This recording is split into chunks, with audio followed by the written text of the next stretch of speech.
அனைவருக்கும் வணக்கம். இன்னைக்கான ஜோதிட பதிவில் நாம் பார்க்க போகிற ரொம்ப முக்கியமான ஒரு பயனுள்ள ஜோதிட கணிப்பு என்ன அப்படின்னு பார்த்தீங்கன்னா, ஜூன் மாதம் 2ஆம் தேதிக்கு பிறகு கிரக நிலையில் ஏற்படக்கூடிய மாற்றத்தின் காரணமாக அனைத்து ராசிக்காரர்கள் மத்தியிலுமே வெகுவான தாக்கம் ஏற்படுத்தவிருக்கக்கூடிய நிலையில் மீன ராசியில் பிறந்தவங்களுக்கு எப்படிப்பட்ட பலன்கள் கிடைக்கப்பெற போகிறது, அவர்களுக்கு இந்த காலம் சாதகமாக இருக்குமா அல்லது சாதகமற்ற விளைவுகளை ஏற்படுத்துமா அப்படிங்கிறத பற்றின முழு தகவலை நீங்கள் தெரிஞ்சுக்க வீடியோவை ஸ்கிப் பண்ணாமல் கடைசி வரைக்கும் பாருங்க.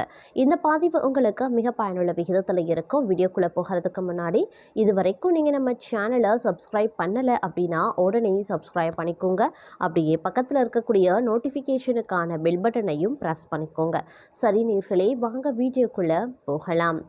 மீனராசி அன்பர்களே, ஜூன் மாதம் 2ஆம் தேதிக்கு பிறகு கிரக நிலையில் ஏற்படக்கூடிய மாற்றம் அப்படிங்கிறது அனைத்து ராசிக்காரர்கள் மத்தியிலுமே வெகுவான தாக்கத்தை ஏற்படுத்தவிருக்கிறது. இந்த காலத்தை பொறுத்த வரைக்கும் பார்த்தோம் அப்படின்னா பல்வேறு வகையில் ஏற்றத்தாழ்வுகள் நிறைந்ததாகவே இருக்கும் அப்படின்னு சொல்லலாம். அதிலும் ஆரோக்கியம் ரீதியாக பார்த்தோம் அப்படின்னா உங்களுடைய ஆரோக்கியத்தில் அலட்சியத்தோடு இல்லாமல் சற்று கவனத்தோடு இருப்பது நல்லது அப்படின்னு சொல்லலாம். அதே மாதிரி பொருளாதார ரீதியான நெருக்கடிகள், பொருளாதார சம்பந்தப்பட்ட விஷயங்களில் திடீர் பண பற்றாக்குறை போன்றவை ஏற்படும். இந்த காலத்தில் பண விஷயத்தில் அதீத கவனத்தோடு இருங்க. கொடுக்கல் வாங்கல் விஷயத்தில் ரொம்ப ஜாக்கிரதையாக இருக்கணும். யாருக்குமே யாரை நம்பியுமே ஜாமீன் கையெழுத்த போடாதீங்க. நீங்கள் ஒருத்தருக்கு வாக்கு கொடுக்க போகிறீங்க அப்படின்னா வாக்கு கொடுப்பதற்கு முன்பாக அதை பற்றி நல்லா யோசித்து தங்களால் அந்த வாக்கை நிறைவேற்ற முடியும் அப்படின்ற பட்சத்தில் மட்டும் உறுதியாக நீங்கள் நம்புறீங்க அப்படின்னா மட்டும் உங்களால் உறுதியாக அது செய்ய முடியும் அப்படின்னா மட்டும் நீங்கள் வாக்குறுதி கொடுங்க.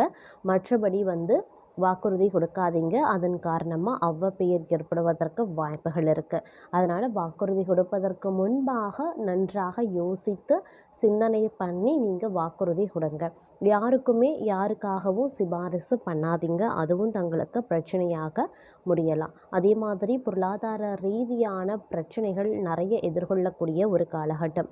திடீர் செலவுகளால் உங்களுக்கு அதீத பார்த்தீங்க அப்படின்னா பிரச்சனைகள் ஏற்படுவதற்கு வாய்ப்புகள் இருக்க பெறுகிறது. அதே சமயம் பார்த்தோம் அப்படின்னா தொழிலில் பார்த்தீங்க அப்படின்னா ஒரு ஏற்ற இறக்கமான பலன்கள் உண்டாக பெறும். உறவினர்கள் குடும்பத்துக்குள்ள கலகத்தை ஏற்படுத்த முயற்சி பண்ணுவாங்க. அப்படிங்கிறதுனால கொஞ்சம் எச்சரிக்கை அவசியமான ஒன்று. பூர்வீக சொத்துல வில்லங்கம் ஏற்பட்டு நீதிமன்றம் செல்வீங்க.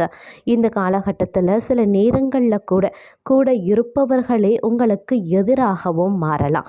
அதிரடியான முடிவுகளை எடுக்க எக்காரணத்தை கொண்டு நீங்க தயங்கவோ மாட்டீங்க. புதிய வீடு கட்டுவதற்காக அஸ்திவாரம் தூண்டுவீங்க. குடும்பத்தை விட்டு வெளியூர் பயணம் செல்லவும் வாய்ப்புகள் இருக்கு. பிள்ளைகளால் சில பிரச்சனைகள் ஏற்படவும் வாய்ப்புகள் இருக்கு. மனைவியின் பேச்சுக்கு மறு பேச்சு ஆகவே ஆகாதுங்க. கொஞ்சம் ஜாக்கிரதை. ஆன்மீக பெரியோர்களின் ஆதரவால் வீட்டில் நல்ல காரியம் நடைபெறும். தாய் மாமன் வகையில் சில சச்சரவுகள் உண்டாகத்தான் செய்யும். அதே போல மருத்துவர்கள் சீரிய முறையில் வைத்தியம் பார்த்து சிறப்பு பெறுவாங்க. வழக்கறிஞர்களும் இந்த காலம் ஒரு வசந்த காலமாகவே அமைய பெறப்போகிறது. பல வகையான நன்மைகளையும் மாற்றங்களையும் கொண்டு வரக்கூடிய ஒரு காலகட்டம். வெளிநாடு செல்வதற்கான வாய்ப்பு உங்களை தேடி வரலாம். பள்ளிக்கூடம் கட்டுவதற்கான முயற்சியில் பலரும் இறங்குவீங்க. ஆடு மாடு வளர்ப்பில் அக்கறை காட்டுவீங்க. எதிர்பாராத இடத்துல இருந்து தொழிலுக்கு தேவையான உதவி கிடைக்கப்படும். தனியார் ஊழியர்கள் அரசு ஊழியர்கள் ஊதிய உயர்வு பெறுவதற்கான வாய்ப்புகளும் இருக்கு. வெளிவட்டார செல்வாக்க வசீகரமான பேச்சால உயர்த்தி கொள்வீங்க. எல்லாம் தெரியும் அப்படின்னு அள்ளி வீசக்கூடாது. கவனமாக இருக்க பாருங்க. வம்பு சண்டை வெளியே அவஸ்தைப்படுவதற்கான வாய்ப்பும் இருக்க பெறுகிறது. வியாபாரம் விறுவிறுப்பாகவே நடைபெறும். பண வரவு தாராளமாகவே இருக்குங்க. விரும்பிய வாகனத்தை வாங்கி வீட்டில் கொண்டு நிறுத்துவீங்க. இருப்பினும் இக்காலகட்டத்தை பொறுத்த வரைக்கும் கொஞ்சம் எச்சரிக்கையோடு செயல்பட வேண்டியதும் அவசியமான ஒன்று. அதே போல படிப்படியாக முன்னேற துடிப்பாக வேலை செய்வீங்க. தனியார் துறை ஊழியர்கள் சொத்து வாங்குவாங்க. அரசு வேலை தேடியவர்களுக்கு நல்ல வாய்ப்பு கிடைக்கப்பெறும்.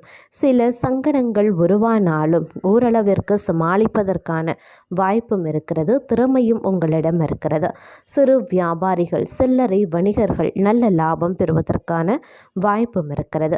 வெள்ளி பாத்திரங்கள் வாங்குவதற்கான வாய்ப்பு இருக்கு. குடும்பத்தில் நல்ல காரியம் நடப்பதற்கு வேண்டிய ஏற்பாடுகளையும் செய்வீங்க. வேலை காரணமாக குடும்பத்தை விட்டு விலகியும் நிற்பீங்க. அதே போல காதல் கைகூடி வரும். சுற்றத்தாருடன் ஒற்றுமையை காக்க கொஞ்சம் விட்டு கொடுத்து செல்ல வேண்டியதாகவும் இருக்க பெறலாம். தொழில் எதிர்ப்புகள் மறைந்து போகும். புதிய வாய்ப்புகள் கைகூடி வரும். தவறாம பயன்படுத்தி கொள்ளுங்க. வெளியூர் பயணங்களின் போது எச்சரிக்கையாக இருப்பது அவசியமாகிறது. சகோதரர்களின் தூண்டுதலால் சில அசம்பாவிதங்களும் நடைபெறலாம். அதே போல எந்த ஒரு காரணத்தாலையும் கொஞ்சம் நிதானமாக நடந்து கொள்ள வேண்டியதும் அவசியமான ஒன்று. முதலீடுகளை அதிகரித்து தொழிலில் துடிப்புடன் இறங்குவீங்க. வியாபாரத்தை விரிவுபடுத்த நண்பர்கள் உதவுவாங்க. அதே போல பந்தயங்கள், போட்டி பந்தயங்களுக்கு பாதகமாக அமையுங்க. அதனால் கொஞ்சம் கவனமாகவும் இருக்க பாருங்க. நெடுநாளைய நண்பர்கள் வியாபாரத்தில் சில சிக்கல்களையும் உண்டு பண்ணலாம். அதனால் யார் பேச்சையும் கேட்காமல் இருப்பது அவசியமான ஒன்று.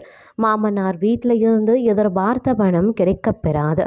அதே போல் மனைவியின் நச்சரிப்பு தாங்காமல் நகை வாங்கி கொடுக்க வேண்டியதாகவும் இருக்க பெறலாம். துணி வியாபாரிகள் அதிகப்படியான லாபம் பார்ப்பாங்க. திருமண நிகழ்ச்சிகளில் கலந்து கொள்வீங்க. சகோதரியின் திருமணத்தை பேசிய முடிப்பீங்க. தாயாரின் பேச்சு கேட்டு குடும்பத்தில் மனைவி பிரச்சனையை கிளப்புவாங்க. அதே போல் தங்குதடை இல்லாமல் பணம் வரலாம். அதற்கும் வாய்ப்பு இருக்கு. மற்றவர்களின் சூழ்ச்சியை முறியடிச்சிடுவீங்க. பொறுப்பான சில காரியங்கள் உங்களை தேடி வரும். வெறுப்பை காட்டாம வாய்ப்பை சரியா பயன்படுத்தி கொள்ளுங்க. கொட்டி கொடுத்தாலும் கெட்டவர் பேச்சை கேட்கக்கூடாது. அது பிரச்சனையை கொண்டு விட்டடும். கோல் சொல்கின்ற வேலையை அறவே நிறுத்தி கொள்ளுங்க. அப்பதான் இந்த காலம் உங்களுக்கு சுபமான காலமாகவே அமைந்திடும். அதே போல சிக்கலான வழக்குகளை கூட வழக்கறிஞர்கள் வாதத்திறமையால் சின்ன பின்னம் ஆக்கிவிடுவாங்க. மருத்துவர்களின் மகத்துவம் அதிகரிக்கலாம். பொருளாதாரம் மேம்பட்டு காணப்படும். தொழில்துறைக்கு மிகவும் உறுதுணையாகவே அமையப்பெறும். ஆன்லைன் வர்த்தகங்களில் அலுப்பில்லாமல் ஈடுபடலாம். வாக்குவாதம் செய்தால் நல்ல உறவுகள், நண்பர்களை இழப்பதற்கு வாய்ப்புகள் இருக்கப்பெறுகிறது. அதே சமயம் நிதானமாக சிந்திக்க நேரமே இருக்காத வகையில் தங்களுக்கு பார்த்தோம் அப்படின்னா வேலை பளு அப்படிங்கிறது அதிகமாகவே இருக்கும். ஒரு குழப்பமான மனநிலையும் இந்த காலகட்டத்தில் இருக்க பெறலாம். அதே சமயம் மற்றொரு புறம் ஓட்டமோ அதிகமாக இருக்கும். வேலை பளு அதிகமாக இருக்கும். வீட்டில் இருக்கக்கூடிய பெண்களை பொறுத்த வரைக்கும் தலை மேல பொறுப்புகள் காத்து கொண்டிருக்கக்கூடிய அளவுக்கு இந்த காலம் இருக்க பெறும் அப்படின்னு சொல்லலாம். எல்லா விஷயத்தையுமே செய்து முடிப்பதற்குள்ள ஒரு வழி ஆயிடுவீங்க அப்படின்னு நான் சொல்லணும். எப்படி முடிஞ்சது அப்படின்னு தெரியாது. பிஸியான காலகட்டத்தில் வேலையையும் வியாபாரத்தையும் நல்லபடியாக நடக்கணும் அப்படிங்கிற குழப்பம் மற்றொரு புறமும் நீடிக்கலாம். கொஞ்சம் பணம் இந்த காலகட்டத்தில் செலவாக செய்யும். சுப செலவுகளை கொஞ்சம் எதிர்கொள்ள வேண்டிய சூழ்நிலையும் இருக்கலாம். இருந்தாலும் நிதானத்தை கடைபிடிங்க. பொறுமையாக சிந்தித்து செயல்பட பாருங்க. எல்லா விஷயத்திலையுமே அலட்சியமோ அவசரமோ இருக்கவே கூடாது. இதுவே தங்களுக்கு மிகப்பெரிய பிரச்சனையையும் கொண்டு வரலாம். அதனால உஷாராக இருப்பது ரொம்ப ரொம்ப நல்லது. அதே சமயம் ரொம்பவும் கண்டிஷனோடு நடந்து கொள்வீங்க. நீங்கள் உங்களுடைய மேல் அதிகாரிகளாக இருந்தாலும் சரி, தங்களிடம் வேலை செய்பவர்களை மிகவும் அதிகாரத்துடனும் நடத்துவீங்க. சரியான நேரத்தில் சரியான முறையில் எல்லா வேலையையும் நடத்தி முடிக்க போராடுவீங்க. இதனால் சின்ன சின்ன எதிரி தொல்லைகள் வருவதற்கும் வாய்ப்புகள் இருக்குது. இருந்தாலும் கடமையில் சரியாக இருந்தால் ஒரு மன திருப்தி வரும். அதே மாதிரி உங்களுக்கு கிடைக்கக்கூடிய வாய்ப்புகள் சரியாக பயன்படுத்தி கொண்டீங்க அப்படின்னா நிறைய விஷயங்களை தங்களால் சாதித்து கொள்ள முடியும் அப்படின்னு சொல்லலாம். அதே சமயம் இந்த காலத்தில் எல்லா விஷயத்துலேயுமே ஆர்வம் சற்று அதிகமாக நல்லாவே இருக்கும். எல்லா புது விஷயங்களையும் கற்றுக்கொள்ளவும் நீங்கள் ஆரம்பிச்சிடுவீங்க. மேலும் பார்த்தோன்னா நிதி நிலைமை ஓரளவுக்கு ஏறத்தாழ தான் இருக்கும். கடன் சுமையும் ஒரு சில நேரங்களில் தலை தூக்கலாம். ஆனால் பெரிய அளவில் பிரச்சனைகள் இருக்காது. வீட்டில் இருக்கக்கூடிய பெண்களுக்கு பொன்பொருள் இருக்க பெறுகிறது அப்படின்னு சொல்லலாம். படிக்க முடியாத பிள்ளைகளுக்கு உங்களால் இயன்ற உதவியை செஞ்சீங்க அப்படின்னா இந்த காலகட்டத்தில் நல்லதே நடக்கும். அதே சமயம் மற்றொரு புறம் எதிர்பாராத அதிர்ஷ்டமும் தங்களுக்கு இருக்கும். ஏதாவது ஒரு வகையில் பணம் தங்கள் கைக்கு சேரலாம். கோர்ட்டு கேஸ் வழக்குகள் தங்களுக்கு சாதகமாக அமையவும் வாய்ப்புகள் இருக்கிறது. இருந்தாலும் முன்கோபத்தை குறைத்து கொள்வது நல்லது. இல்லை அப்படிங்கிற பட்சத்தில் நல்ல நல்ல வாய்ப்புகள் கை நழுவி செல்லும். வேலையிலையும் வியாபாரத்திலையும் அனுசரணை தேவைங்க. வாழ்க்கை துணையிடம் பொய் சொல்லக்கூடாது. பிள்ளைகளோடு எக்காரணத்தை கொண்டும் கோபத்தோடு நடந்து கொள்ளவோ கோபத்தோடு பழகவோ கூடாது. வேலை வியாபாரத்தில் எந்த அளவு நீங்கள் அக்கறை காட்டுறீங்களோ அதே அளவு அக்கறை உங்களுடைய குடும்பத்தின் மீதும் அக்கறை காட்ட வேண்டியதும் முக்கியமான ஒன்று அப்படிங்கிறதையும் மறந்து விடாதீங்க.